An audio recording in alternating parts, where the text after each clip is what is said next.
Olá, no Salto para o Futuro de hoje, o primeiro da série Iniciação Científica, um salto para a ciência, nossos convidados vão discutir a prática científica na escola. Para esta conversa, convidamos o diretor do departamento o diretor do Espaço Ciência e professor da Universidade Federal de Pernambuco, Antônio Carlos Pavão, que também é consultor desta série. O professor da Universidade Federal do Rio de Janeiro, Leopoldo de Meis, e a pesquisadora do Centro de Pesquisas René Rachou, da Fundação Oswaldo Cruz, Virginia Shaw. Contamos também com a participação do professor Antônio Machado, direto do Maranhão. Participe você também do Salto para o Futuro. Divulgar o universo científico. É com este objetivo que o Instituto de Bioquímica Médica da Universidade Federal do Rio de Janeiro oferece um curso de férias para professores e alunos da rede pública de ensino médio.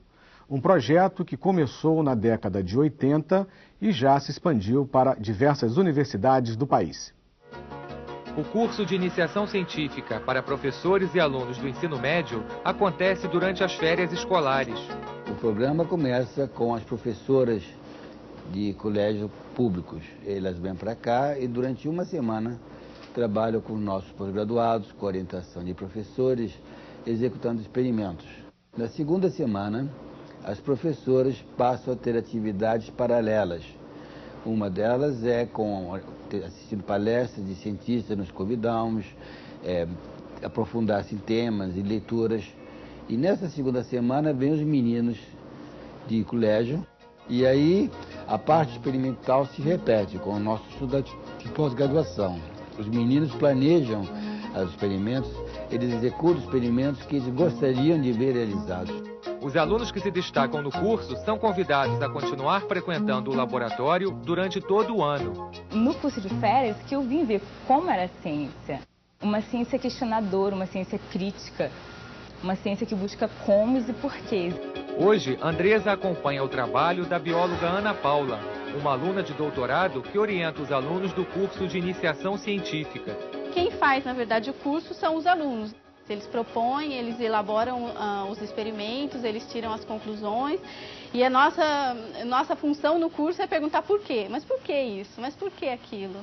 Entendeu? Porque aí eles já vêm com o conhecimento do colégio. Ah, eu sei, eu li no livro que é por causa disso e disso.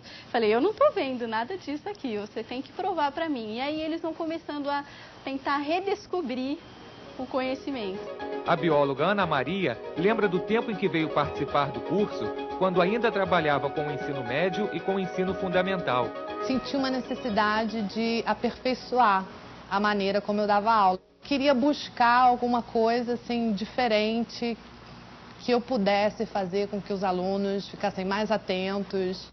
Aí eu voltei com uma postura totalmente diferente. Eu comecei a lançar perguntas para eles. Escrevia perguntas no quadro e começava a perguntar para eles. O jovem Luan foi outro aluno que se destacou. Muitos conceitos que eu tinha na cabeça, eu mudei depois que eu fiz o curso de férias. Quando a gente entra em contato, que conhece realmente como é a ciência. Hoje, Luan trabalha no projeto de pesquisa do universitário Reinaldo dos Santos, estudante de farmácia e também foi aluno do curso. Passou daquela visão de só o cientista louco, sozinho no laboratório, fazendo as coisas explodirem, mas para uma visão mais avançada do que é realmente você estar pesquisando alguma coisa, do que você está em busca de algum objetivo. Então sempre tem alguma dúvida, alguma pergunta que é relacionada ao dia a dia. Eles querem mostrar experimentalmente aquilo que eles estão vendo, o que eles estão vivendo. A produção de vídeos e livros didáticos é um outro eixo do trabalho do Instituto. Nós resolvemos pegar temas de ciência e tratar com artistas e fazer gibis, tipo gibi ilustrados, mas de boa qualidade, papel bom, bons desenhos. E esses gibis já tem dois, um deles é o método científico, outro é a primeira lei da termodinâmica. Antes de serem, são desenhados, fazemos reteiros, são desenhados, ilustrados, depois são avaliados por cientistas de diversas áreas, principalmente da especialidade, e aí são publicados. E são distribuídos grátis nas escolas públicas. Quando se ensina ciência, há pouco material audiovisual. E normalmente esse material audiovisual é um material extremamente didático. E a ideia geral é comover as pessoas com a ciência. E necessárias para o bom desempenho de qualquer profissão. Baseados nestas observações, iniciamos em nosso departamento um projeto buscando combinar ciência e arte.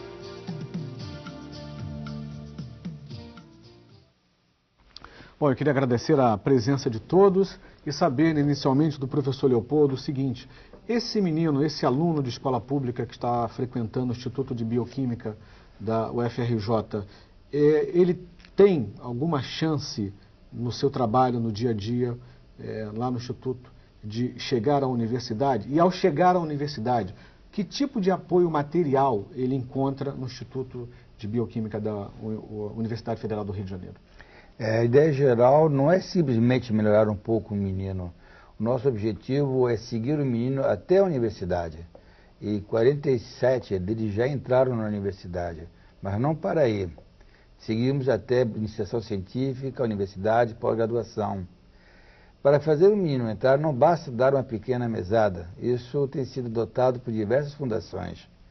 Nós pagamos, além disso, cursos complementares que o menino precisa, de inglês, de computação, o cursinho vestibular quando é necessário, todo o material didático, enfim, todo o suporte que o menino precisa para poder entrar na universidade.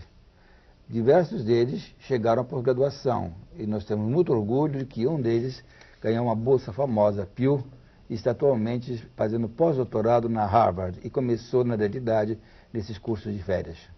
Virgínia, como é que é a atuação da Fundação Oswaldo Cruz nessa relação com a escola pública na área de pesquisa científica? Bem, a gente começou com um programa já em 1986, né, que é um programa que tem um nome PROVOC, Programa de Vocação Científica, que também é um programa que recebe alunos do ensino médio, no sentido de dar para eles a oportunidade de vivenciarem, né, o fazer ciência dentro da Fundação Oswaldo Cruz. Esse programa também ele foi ampliado com o apoio da Fundação Vita para todas as unidades da Fiocruz no Brasil, e inclusive em Minas Gerais, que eu tive a oportunidade de estar implantando em Belo Horizonte.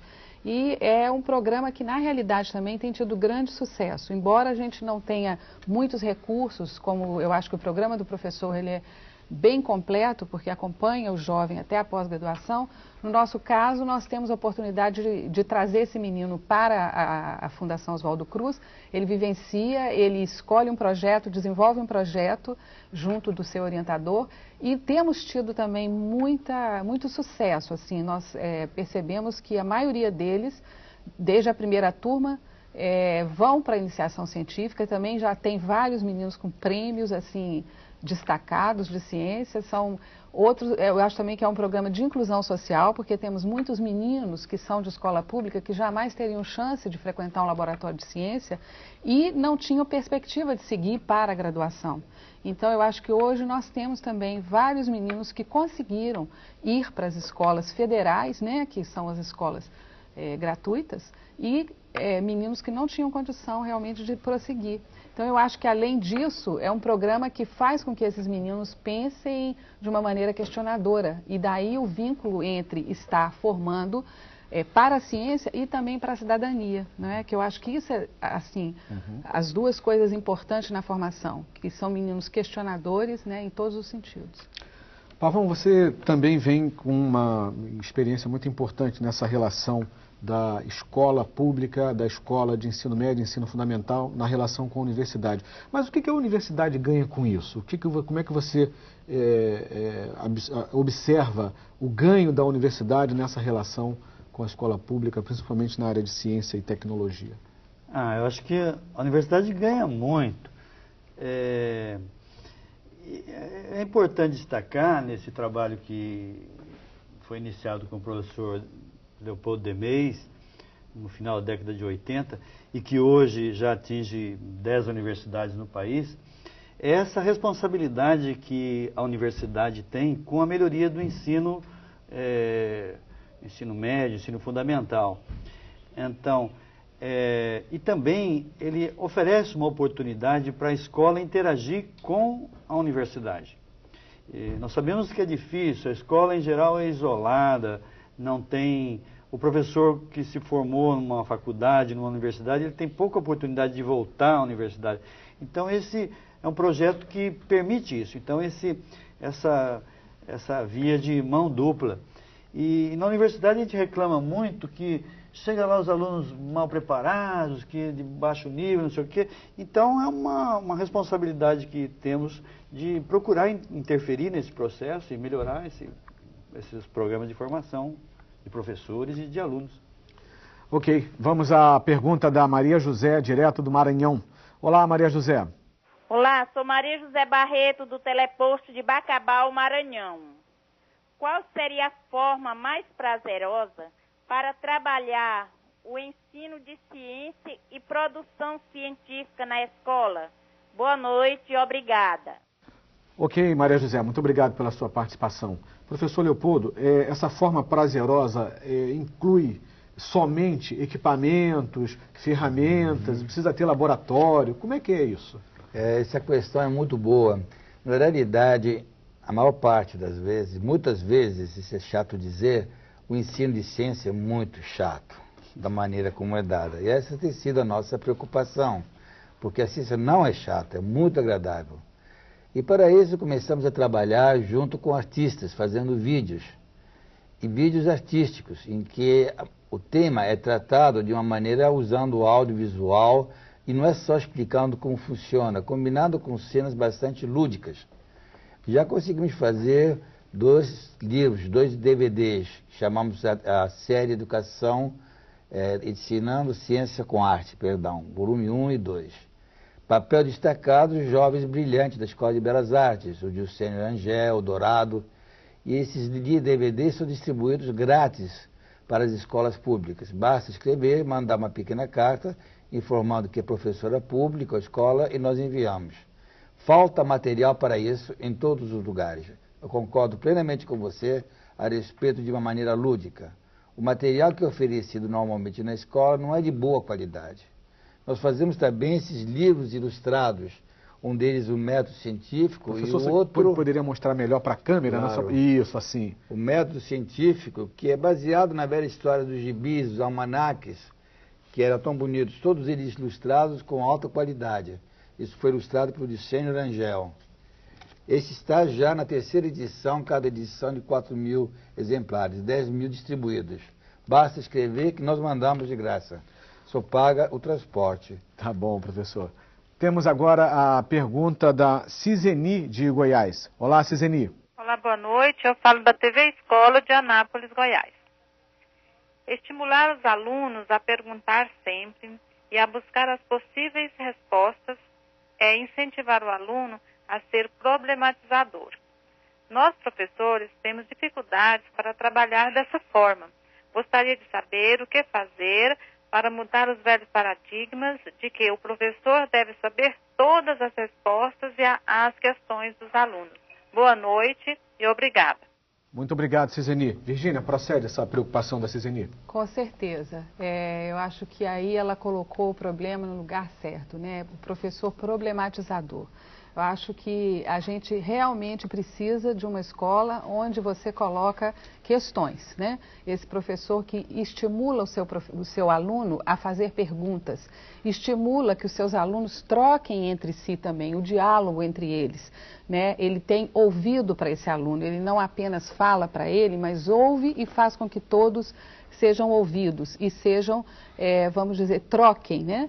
E a coisa também da honestidade, quer dizer, o professor não tem que saber tudo, é uma postura muito importante, que é a postura da honestidade na educação, de dizer que muitas vezes, claro, ele tem que buscar em outras fontes também, para trazer respostas em um outro momento que não precisa ser aquele, na hora dele ter uma resposta pronta. Eu acho que essa é a tônica, quer dizer, uma educação problematizadora e uma atitude de proximidade do mestre com o seu aluno, porque esse mestre próximo, que compartilha, que troca, que mostra também a sua questão, né, que também ele pergunta às vezes e que também tem que buscar na literatura, nas fontes, eu acho que essa é a grande diferença de uma educação que seja uma educação compartilhada, construída com, né, junto. Então eu acho que esse é um ponto. Eu queria só emendar, se for possível, na pergunta anterior. Posso? Pode É porque eu acho que ela falou da coisa do prazer de ensinar, né? E o professor mostrou aqui a questão da arte e da ciência. Eu queria falar um pouquinho também da literatura infantil e da ciência. É uma forma também que a gente vem trabalhando, é utilizando a literatura infantil. Nós temos feito vários livrinhos em que os personagens ou são animais ou são crianças, como as crianças brasileiras que vão ler os livros. São crianças que vão estar aqui compartilhando vidas parecidas e que eles vão ser estimulados a contar um pouco a vida deles. Então, esse professor que escuta, que aprende a escutar, ele vai dar chance a que os meninos se coloquem e tragam a realidade para a sala de aula. Que eu acho que aí é que fica bonito, gostoso você trabalhar, não é, contextualizando o saber. Mônica, tem perguntas? Eu tenho a pergunta da Caterine Seixas, de Anápolis, Goiás. Formar cientistas sim, mas o propósito educacional, antes de tudo, deve ser contemplar a formação dos cidadãos, indivíduos aptos a tomar decisões e estabelecer os julgamentos sociais necessários ao século XXI. Ela pergunta como formar esses cientistas se nossas escolas mal têm livro didático para que possamos ter os primeiros contatos com os experimentos. Pavão, é uma realidade, né? Mas ao se constatar essa realidade, precisamos também encontrar saídas, soluções, ir à luta, né? Vamos colocar dessa maneira. Perfeito. Eu queria destacar o aspecto que fazer ciência é começar perguntando. Então, no vídeo nós vimos, eu acho que a gente deve estimular os nossos alunos a fazer a seguinte pergunta: por quê? Porque perguntar por que de tudo. E existem várias questões que vão nos levar a construir conhecimentos bastante profundos em ciência. Agora, pergunta aqui para esse cientistão que temos aqui do lado, o Leopoldo Demeis, ele também é ignorante na maioria das coisas. Na maior parte das coisas. Não sabe de nada ele. Então, a gente tem que perder essa postura de que o professor, como disse a Virgínia, o professor tem que responder tudo, tem que saber de tudo. Isso aí está nos livros, está na internet, quem tem internet, eu sei que... Mas o importante é perguntar, sobretudo perguntar. Quer dizer, oferecer respostas, sim, deveremos buscar, claro, buscar respostas, mas gerar indagação. Essa é a questão central. E eu também reconheço, todos nós sabemos, que as escolas não dispõem de laboratórios. Mas laboratório, não basta esse mundo, isso aqui é um laboratório? Estão perguntando, aqui é um laboratório? Mas, claro, já preparei alguma coisinha aqui, mas uma experiência simples que a gente pode fazer. Se eu colocar o conteúdo desta taça nessa outra, o que vai acontecer? Vai sobrar. É uma pergunta, o que vai acontecer? O quê? Só tem um jeito de saber. Só tem um jeito de saber. Mas eu diria assim que um cientista, ou alguém para ser prudente, diria assim, pode acontecer 3 coisas. Ou não vai encher, ou vai transbordar. Tá certo. São 3 alternativas. Tá certo. Né? E como você disse, a resposta está na experiência. Aí a gente faz a experiência.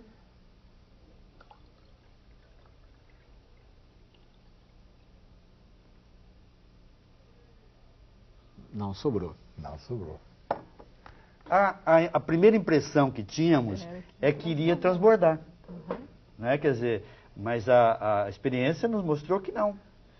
E aí podemos continuar. Estou falando assim para dar um exemplo, porque a Caterine falou da questão de não ter material de laboratório. Também a Maria José, lá de Bacabal, falou isso.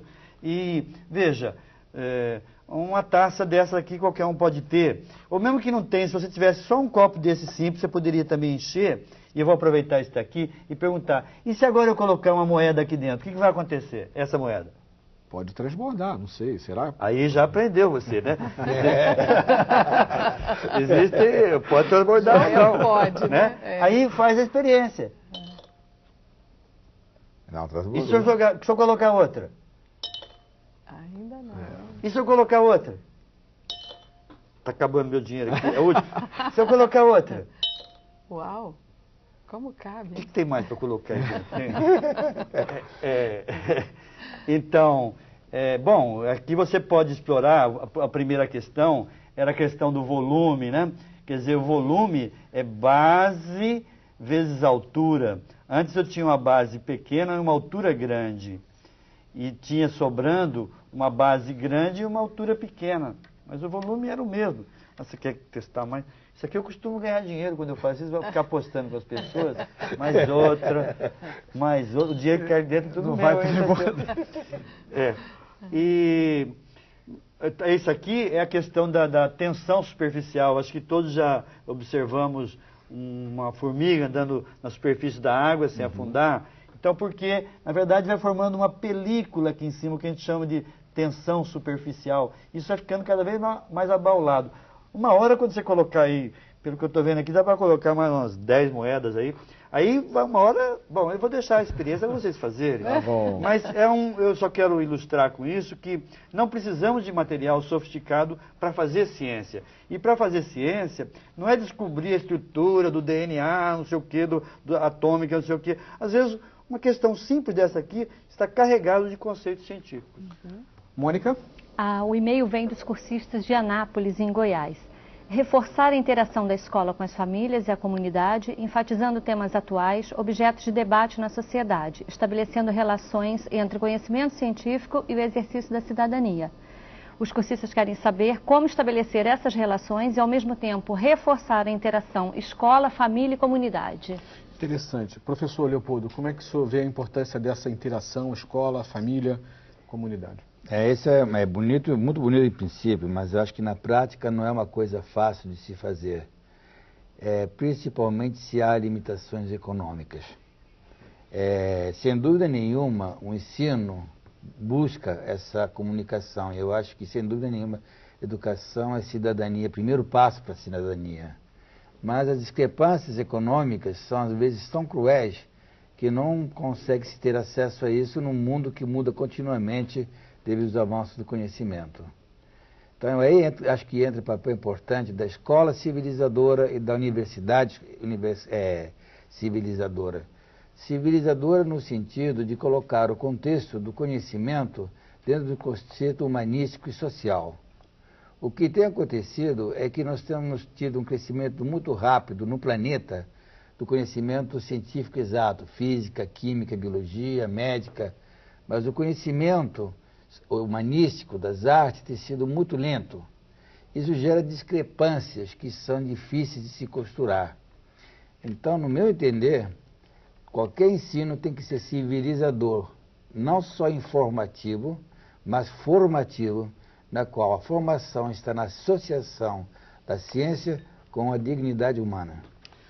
Bem, vamos conhecer no próximo bloco o curso de iniciação científica da Universidade Federal de Pernambuco. Salto para o Futuro volta em instantes. No primeiro vídeo do programa, conhecemos um projeto de iniciação científica promovido para professores e alunos do ensino médio no Instituto de Bioquímica Médica da Universidade Federal do Rio de Janeiro. Agora, vamos ver como o Departamento de Química Fundamental da Universidade Federal de Pernambuco abraçou esta ideia. Na Universidade Federal de Pernambuco, do Departamento de Química Fundamental, alunos e professores do ensino médio se encontram durante um curso de férias. As aulas fazem parte do projeto Interação, Ciência e Educação. Inicialmente, tem um tema onde eles formulam várias questões sobre esse tema, que no caso nosso é Química na Cozinha.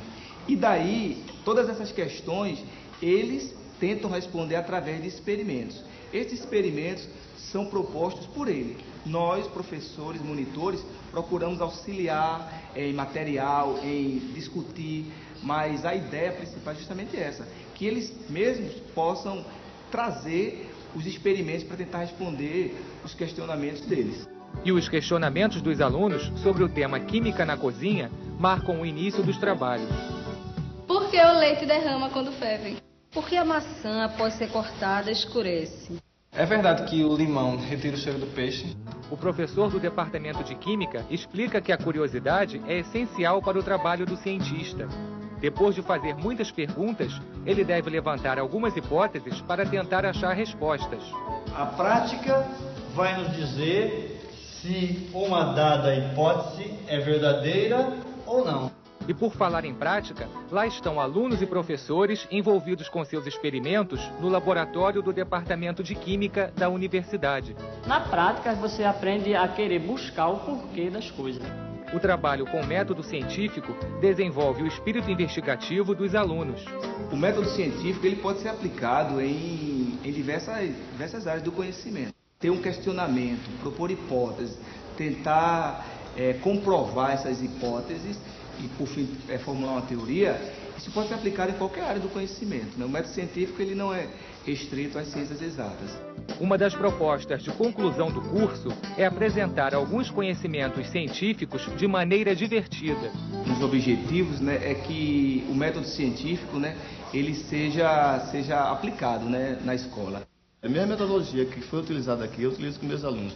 Mando eles formular as perguntas. E essa metodologia, né, junto com o professor Pavão e todos, né, do grupo, ela possibilita a gente chegar na escola e interagir com a química do cotidiano, uma química onde existe um laboratório imenso na própria casa.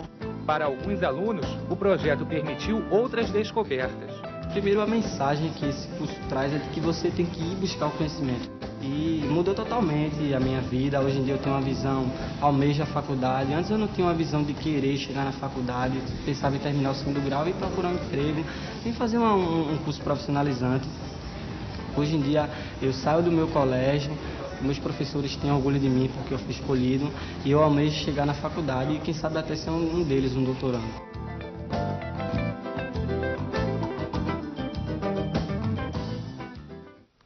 Pavão, esse depoimento do aluno João Luiz, que encerrou esse vídeo, é, acima de tudo, revelador, né, do quanto ele, especificamente, ganhou, né, ao participar dessas atividades. Se a gente for extrapolar isso, levar isso por uma realidade maior, levando em consideração o tempo que você já desenvolve, passa a ser um orgulho, né, ter isso como relato de um aluno e você que está com você no dia a dia, né? E eu acho que isso que o João fala é um sentimento generalizado entre todos aqueles que participam do curso. É claro, nós atingimos uma população muito pequena diante do universo que nós temos. Mas esse curso, por exemplo, ele tem um efeito multiplicador, porque nós selecionamos um professor e esse professor traz 2 alunos da escola dele. Quando esse professor volta para a escola, ele já tem automaticamente 2 monitores, vamos dizer, que vão auxiliar o professor na sua atividade. E isso acaba, vamos dizer assim, contaminando os outros professores da escola. Nós também estimulamos a criação de uma rede. Todos os professores que participam são de diferentes escolas. Depois tem um programa continuado de reunir cada escola, por exemplo, programa por mês uma atividade e chama as escolas vizinhas para participar. Então, você estabelece uma rede. Agora, eu queria destacar novamente, e nós trabalhamos aí com a química na cozinha, e a Marieta, a professora Marieta, deu um depoimento assim, que nós temos um belo laboratório em casa, na cozinha. A cozinha não quer um laboratório melhor que a cozinha. Então, não precisa ter material sofisticado. Aliás, esse termo, laboratório, é do latim labor et ora, quer dizer, trabalhe e reze. Isso tem que acabar. O mundo, o ambiente, todo lugar que nós estamos é um laboratório. É claro que eu também admito que não é simples para o professor explorar assim, esse mundo, esse laboratório. Mas o professor também tem que sair desse papel, valorizar mais o seu papel como um problematizador. Essa é a questão que nós estamos destacando com isso. Quer dizer, e o tema Química na Cozinha, por exemplo, é um tema que todos poderiam trabalhar. E, como eu disse também antes, basta perguntar. Não se preocupe com resposta, não. Primeiro se preocupe com a pergunta e com a formulação de hipóteses, checar essas hipóteses. E o básico é o porquê. O básico é o porquê. Mônica? Professor Leopoldo, a Iris do Rio Grande do Sul está pedindo para o senhor deixar um contato, pode ser um telefone, um e-mail, para que os professores possam solicitar o material, o livro e o CD que apareceu no vídeo. Correio eletrônico é dmeis@biocmed Basta escrever para nós, nós mandamos o material, mas tem que ser público. Uma carta nós mandamos, só que você paga o frete, que é muito barato. Mas todo o material vai grátis, DVDs, livros, o que for necessário. Bom, quem não conseguiu anotar, ficou o tempo um pouco curto para você fazer essa anotação, é só entrar em contato com a nossa produção e nós vamos passar para você esse endereço citado há pouco pelo professor Demez, assim como também os telefones, onde você vai poder encontrar aí, chegar a esse material, ter acesso ao material divulgado há pouco pelo professor Demez. Virgínia, essa relação com o aluno, né? O aluno trazendo também para dentro do laboratório, trazendo para dentro da universidade as suas dúvidas, as suas preocupações. Como isso vem sendo tratado no projeto que você desenvolve com relação à Fundação Oswaldo Cruz? Que tipo de experiências vocês estão vivendo com relação a essa participação do aluno? Sim, a gente tem projetos, na verdade, de estimular projetos dentro da escola. Então, uma das formas também de você trabalhar cientificamente as temáticas, no nosso caso da saúde, é desenvolvendo projetos dentro das escolas. Então, em geral, a gente trabalha com professores no sentido de fazer uma atualização de conhecimentos e de desenvolver com eles uma metodologia de projetos. Essa metodologia de projetos, ela visa justamente estimular que a escola desenvolva projetos sobre questões locais. Não é? Então, os alunos, junto com os professores, vão observar questões do ambiente, do entorno da escola, para que, na realidade, tragam para a sala de aula perguntas que sejam pertinentes a questões locais. Vamos dizer que ali tem um rio poluído, ou que não haja coleta de lixo, ou que tenha um problema de transmissão de uma doença, por exemplo, a esquistossomose, que é uma doença endêmica em Minas. Esses problemas vêm para a sala de aula, vão ser investigados em conjunto e vão ser trabalhados através de projetos. E cada turminha é estimulada a desenvolver um projeto e, numa feira de ciências, apresentar o projeto para as famílias, de modo que as famílias também são integradas ao ambiente escolar, para realmente compartilhar desse saber que os filhos estão construindo. E realmente nós podemos trabalhar questões locais, mas sem perder, claro, as questões globais. É tudo, na verdade, uma coisa de relação, né? Você parte, por exemplo, de um rio poluído, mas você vai pensar na poluição do planeta, né? Então, acho que é por aí, quer dizer, que você pode fazer essa rede, essa conexão, né, do saber e também entre escola e comunidade. Acho que a aprendizagem por projeto, para nós, tem funcionado muito bem. Vamos agora à pergunta do professor Antônio Machado, direto do Maranhão. Nós sabemos que a ciência ela está ao alcance de todos. E, por esse fato, nós podemos também ver que, como o planeta está morrendo por falta de alimentos, e nós temos muito, mas que sua maioria vai ao lixo. Eu queria ver, assim, como, usando a ciência, nós poderíamos fazer essa recuperação, esse reaproveitamento alimentar, de maneira que tanto ganha a comunidade como o próprio planeta. Perfeito, professor Antônio Machado. Eu vou pedir para o professor Pavão responder essa questão. Ele que tem esse projeto também ligado à Química na Cozinha, pode até ser útil, né, para responder essa pergunta do professor Antônio Machado. Bom, a ciência ela pode ser utilizada tanto para o bem quanto para o mal. Ela quer dizer que em si a ciência não é má nem boa. Agora, essa questão específica da falta de alimentos não é, Antônio, necessariamente uma questão já científica. Existe a questão política que, no fim, que eu acho que determina o fato de que por que o brasileiro, nós que vivemos nesse celeiro aqui, nesse país aqui enorme, com terras que são cultiváveis durante todo o ano, por que tem gente passando fome? Então, acho que não é um problema aí diretamente, vamos dizer, de tecnologia, de ciência. Esse problema já está resolvido. Ainda nós temos que resolver, temos que fazer uma transformação social em que a ciência seja utilizada em favor da melhoria das condições de vida da população. Agora, acho que localmente também podemos desenvolver algumas atividades que que resultem em benefícios para a população. Por exemplo, lá em Pernambuco, nós temos desenvolvido atividades, cursos, que permitem que as pessoas depois, vamos dizer assim, resolvam parte dos seus problemas econômicos.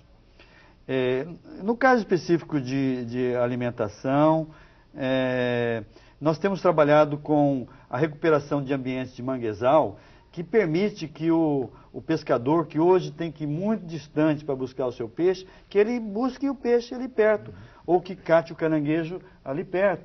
Então, essa é uma atividade que tem sido desenvolvida através do nosso Museu de Ciência, lá de Pernambuco, através de escolas e através de diversas organizações que trabalham com comunidades. Então, Antônio, eu acho que localmente, se você pensar aí qual o problema específico que vocês têm aí no Maranhão, não sei como vocês vão explorar aí as palmeiras daí do Maranhão, como é o nome mesmo da... Lençóis. Não, o babaçu, né? O babaçu, que já sei que já é muito aproveitado, né? Talvez o babaçu possa ser utilizado agora nessa onda que estamos entrando aí, do biodiesel. Isso. E isso pode ser uma pesquisa que você pode desenvolver junto com seus alunos e, eventualmente, encontrar uma solução para angariar recursos. E responder essa questão na prática, né? Na prática, Perfeito. Também. Mônica? A cursista Silvia, aqui do Rio de Janeiro, está pedindo para o professor Leopoldo falar um pouco mais sobre as experiências desenvolvidas com os professores e alunos das escolas de ensino médio e quais têm sido os resultados alcançados e o que mudou na prática desses professores participantes. Ok, professor Leopoldo, para responder a pergunta da Silvia. Pois é. Silvia, tem passado cerca de 1000 professores nesses cursos ao longo dos anos. Não é possível acompanhar, eu não tenho uma avaliação perfeita disso. Mas os resultados nos parecem bons no sentido que muitas delas voltam outra vez à universidade, procuram contato conosco e já uma das professoras que começou com esses cursos de férias fez doutorado conosco e atualmente é professora do UFRJ, a doutora Denise Lanes. Então ela foi inicialmente para programa do curso, fez universidade, fez pós-graduação conosco e agora ela se dedica exclusivamente a isso, fazendo um curso chamado Lato Senso, em que as professoras têm um curso de 2 anos, trabalhando na parte da tarde, 2 vezes por semana, e recebem o diploma da universidade. Então, é crescer em cascata que se faz essa coisa. Agora, como você sabe, a avaliação em educação não é uma coisa simples da performance. Os relatos que nós temos são muito bonitos e emocionantes, mas isso não me dá conta do resultado real de todos os 1000 estudantes, professores que passaram por lá. Bom, vamos voltar ao Maranhão para outra participação do professor Antônio Machado. Como então nós podemos ver que a ciência trabalha ao nosso favor, preparar o cientista como um cidadão que seja responsável e não se sentir culpado? Ok, Virgínia, essa questão, queria que você respondesse. Sim. Por favor. Ele fala mais na questão do cientista, né? Eu acho que a formação do cientista, ela já é uma formação questionadora, já é uma formação que demanda também engajamento social.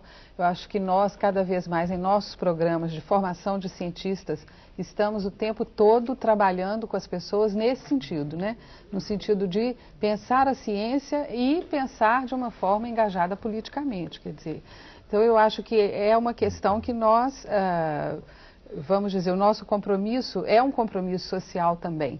E eu acho que na formação, eu vejo, por exemplo, como coordenadora de um mestrado e doutorado, em que há uma preocupação toda de formação o tempo todo de pessoas que estejam comprometidas com a sua realidade social. Não é? Eu acho que não só na escolha das nossas temáticas de pesquisa, mas também em pensar que nós, cientistas, também estamos utilizando recursos do nosso país. Quer dizer, então, esse engajamento social, ele é muito importante e acho que essa é uma preocupação hoje da maioria das pessoas. Penso que seja por aí. Ok. Mônica? A professora Marta, de São Paulo, diz que os alunos têm sempre muitas dúvidas e curiosidades. Ela quer saber o que é o método científico e como desenvolvê-lo em sala de aula. Ok. Pavão, por favor. Método científico, bom, primeiro temos que começar com uma pergunta. e depois tentar responder essa pergunta. Agora, eu queria só destacar o seguinte: método científico não é uma coisa linear, aquela coisa tão assim, vamos dizer, exata como a gente às vezes encontra nos livros, que é formular uma pergunta formular uma hipótese, testar essa hipótese, construir uma teoria. Isso não é um processo tão linear assim. Hoje nós sabemos que a própria observação não é tão objetiva. O observador, ele interage com o objeto de observação e modifica aquele objeto e se modifica também.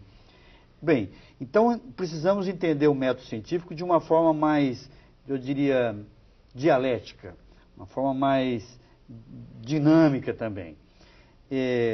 Agora, o método científico, ele tem, assim, é um caminho que você tem para construir o conhecimento. E ele não necessariamente te leva a uma resposta que é correta. E é esse o ponto que o professor deve explorar. O professor deve perder essa preocupação de que ele tem que dar uma resposta correta. O correta é aquela que está no livro, ou que está registrada em algum canto, uma biblioteca. Mas o professor tem que gerar aquilo, como eu já disse, a indagação, a curiosidade, e tem que estimular também o prazer. O prazer tem que ser tudo. Quando eu fiz essa experiência aqui, a gente deu umas risadinhas aqui, né, uma coisa assim. E então essa questão do prazer, isso daí estimula a curiosidade, mostra que a ciência pode trazer assim muitos benefícios em vários aspectos. O que o Antônio queria lá também quer, e nós todos queremos, de benefício social, benefício econômico, melhorar as condições de vida das pessoas e melhorar também o nosso espírito de curioso que nós somos. Então tem que ser isso. Método científico é isso. Vamos virar todo mundo curioso, perguntar. Professor Leopoldo, essa questão que envolve a realização através da pesquisa científica e tecnológica de um melhor ser humano, de uma pessoa melhor preparada, de um ser humano mais feliz, conforme até colocou na sua pergunta o Antônio Machado, lá do Maranhão, preocupado com a produção de alimentos. Ele tocou num assunto muito importante, né? Só tem um detalhamento curioso, que é a produção científica hoje no mundo, né? Que está concentrada Estados Unidos, Europa e Japão, né? E os demais países são consumidores, inclusive o Brasil. Claro. A ciência começou, na realidade, organizada por volta do século XVII, mas cresceu rápido em poucos países, da Europa, Estados Unidos, Japão. A maior parte dos países começou muito mais tarde, como no caso do Brasil, que na prática realmente começou em 1900 com Walter Oswaldo Cruz. Então, uma defasagem de tempo. O resultado é que a ciência está concentrada em pedaços do planeta. Então, cerca de 70%, 80% do conhecimento gerado a cada ano está concentrado em países que representam 14% da população total do planeta.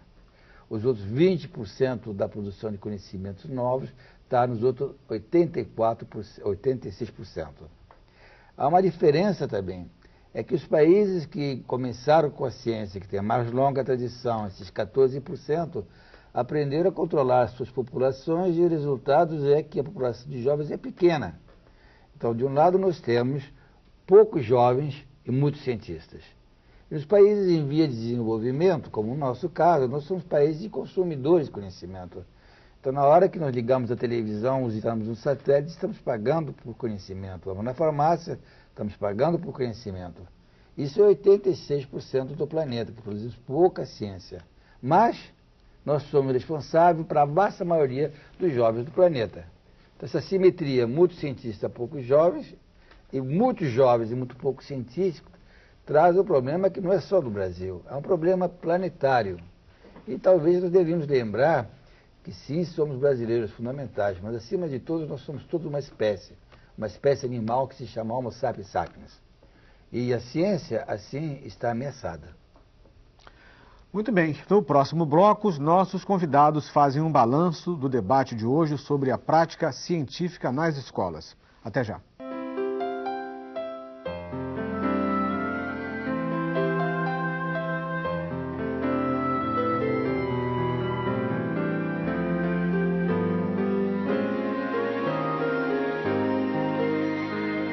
Todo ser humano é um cientista por natureza. É só continuar. Ciência é a base do futuro. Ciência vale a pena. Uma campanha Rede Globo em parceria com o Instituto Ciência Hoje.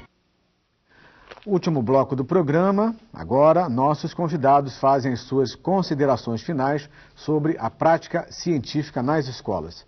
Virgínia, suas considerações finais. Bom, eu vou pegar carona ali naquele vídeo anterior, né, que eu acho que essa colocação é muito importante, quer dizer, a gente tem esse cientista dentro e tem uma frase bonita do Fernando Pessoa, nosso grande poeta português, que ele fala que as escolas muitas vezes elas nos enchem com um saber, às vezes tão livresco, tão pouco associado à vida e ao cotidiano, que ele falava assim: poxa, eu preciso raspar o aprendido para chegar realmente à essência do saber, muitas vezes. Então, eu acho que a escola tem que ser essa escola problematizadora, uma escola que faz pergunta, porque, na verdade, é aí que está o cerne da questão. Quer dizer, a gente não pode perder essa oportunidade de ser o curioso que é. A escola não pode matar esse desejo de saber que a gente já traz naturalmente desde a infância. Ela tem o dever de estar estimulando esse desejo de saber, esse desejo de aprender aprendendo o tempo todo, não é? E na verdade, compromisso com a nossa realidade, que eu diria que é um compromisso socioecológico, um compromisso com a nossa realidade local, mas ecológica também no sentido de sobrevida do planeta. Então, eu vejo que é uma atitude de investigação e uma atitude de compromisso social, de responsabilidade, uma atitude também política. E levando em consideração esse aprendizado, né, é sempre bom considerar que é um aprendizado de mão dupla, né? Sem mão dúvida. em contramão, o professor aprendendo com o aluno aprendendo com o professor. Isso, compartilhado, justamente. Ok, Virgínia, muito obrigado. Leopoldo. Nesses cursos de férias, os beneficiados não são somente os professores e os alunos, mas muitos dos nossos pós-graduados, que, orientando esses meninos, aprendem uma nova realidade que não estão familiarizados, só em teoria, vivem com ela. Agora, gente de boa vontade, as há em muitas, mas boa vontade não é suficiente. É fundamental que haja recursos para poder desenvolver essa boa vontade. Muito do nosso trabalho foi financiado pela Vita, que infelizmente vai embora agora do Brasil, nos deixa. Sem recursos, não é possível organizar esses cursos, preparar material, isso custa dinheiro. Então, a acessibilidade do governo nesse sentido é fundamental. Nós temos tido apoio do CNPq, recentemente da CAPES, gloriosamente, da FAPEG, mas tudo em escala que, devido às condições econômicas atuais, é modesta. Há muito o que fazer no Brasil. Existem muitos homens de boa vontade nas diversas universidades que querem integrar a escola com a universidade, querem crescer o país e dar a cidadania. Mas muitas dessas atividades necessitam de recursos e é necessário torná-los disponíveis. E esse apelo, né, mais do que tudo, é importante numa hora em que a Vita está saindo do Brasil, foi a informação que o senhor trouxe. Exato. Mas também, né, pode ter apoio até de iniciativa pessoal, né? Nos Estados Unidos tem muito isso, né? Doação pessoal para ciência e tecnologia, né, professor? Vamos incentivar isso aqui no Brasil também, né? Claro, mas eu acho que para poder fazer esse incentivo, como há nos Estados Unidos, é uma mentalidade toda já desenvolvida. E precisamos construir aqui também, mas Perfeito. Sem dúvida nenhuma o governo tem sua responsabilidade. Tá bom, muito obrigado, professor Leopoldo. Pavão, suas considerações finais. Por que o Brasil é campeão mundial de futebol? Embora ontem tenha levado Mas porque todo mundo joga futebol. Então, é a lei da transformação da quantidade em qualidade. Então, a minha tese é o seguinte: precisamos transformar todos os estudantes em cientistas, e professores também. Então, estudante e professor são cientistas também. Vamos acabar com esse negócio de cientistas, somos só nós lá no nosso laboratório. O professor e o estudante também é um cientista, ele tem muita coisa a descobrir, e ele pode descobrir muito mais coisas ainda, e coisas que podem servir de solução para os diversos problemas do país. Eu quero dizer, como consultor desta série, que Nós aqui não esgotamos, claro, que achamos muito pouco tempo para discutir essa questão.